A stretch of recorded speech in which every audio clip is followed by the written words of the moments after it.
Sen bırakacaksın.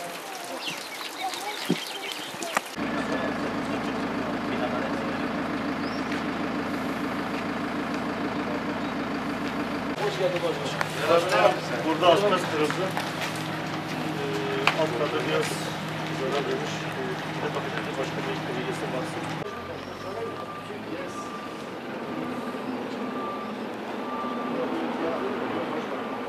Evet, kolay gelsin. Çalışıyor inşallah. Sen de. Hadi Neydi? abi. Evet, hadi çalışıyor ama zaman.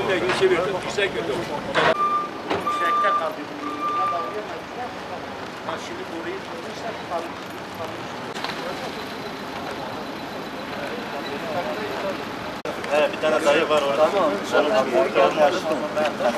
Kalmış, bağlantı yapmamış. Yüksekte kaldı.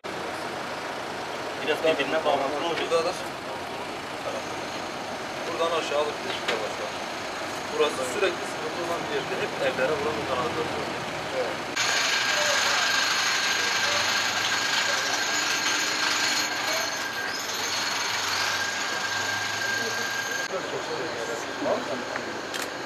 İşte baktı.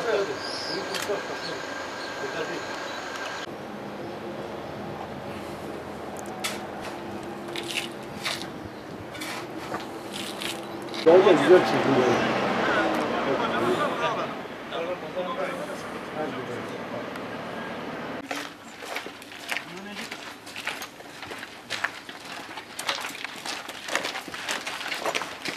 Kolay gelsin.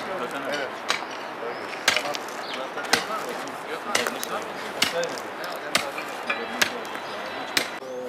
Başkanım ondan sonra içme suyuyla geçecek. Evet.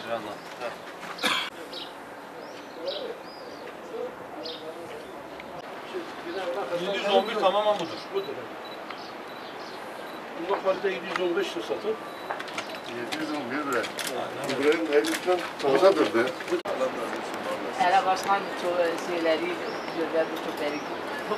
Çöp değil, o fabrikalar hepsi çocuklarımız içine Belki düşüyor. yollarımızı Buradan bak buraya şey gelecek. Onları Bizim pencerenin altında bir tane arabalar kurtarmış. Gördüm, bizim çocuklar oraya düşecek.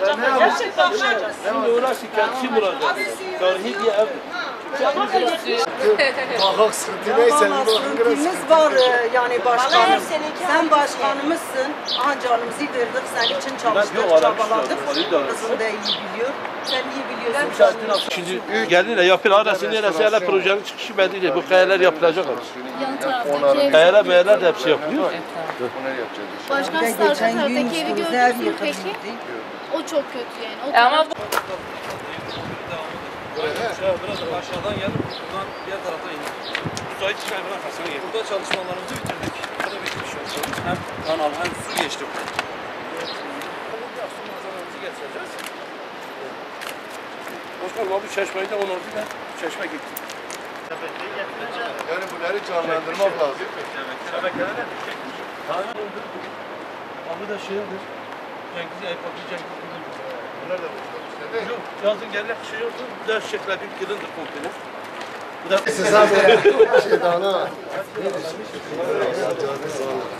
şekillerimin önüne çıkacak.